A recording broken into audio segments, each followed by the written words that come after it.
வீட்டில் போர்வெல்லில் இருந்து தண்ணி எடுக்கிறதுக்கு நம்ம யூஸ் பண்ணுற கம்ப்ரஸர் மோட்டரில் டிக் டிக்னு சவுண்டு வர காரணம் என்ன அப்படிங்கிறத இந்த வீடியோவில் பார்க்கலாம்.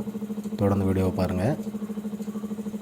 நீங்கள் பார்த்துருப்பீங்க, வீட்டில் வந்து கம்ப்ரஸர் மோட்டர் இருக்கும். அதாவது வெளியே வச்சுருப்பாங்க. உங்களோட போரில் வந்து தண்ணியை வெளியே எடுக்கிறதுக்காக வெளியே வச்சுருப்பாங்க. அந்த மோட்டரில் வந்து டிக் டிக் டிக்னு சவுண்டு வரும்.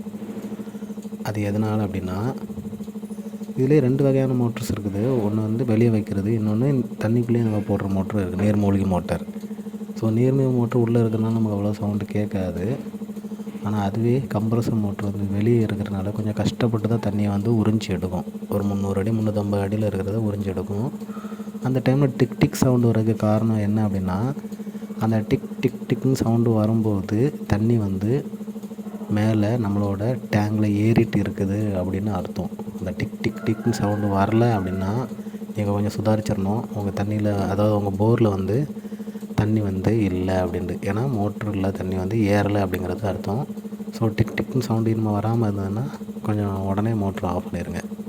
ரொம்ப நேரம் ஓடிட்டு இருந்ததுன்னா உங்கள் மோட்ரு வந்து பேன் ஆகிறதுக்கு வாய்ப்பு இருக்குது. இந்த இன்ஃபர்மேஷன் பிடிச்சிருந்ததுன்னா லைக் பண்ணுங்கள், ஷேர் பண்ணுங்கள்.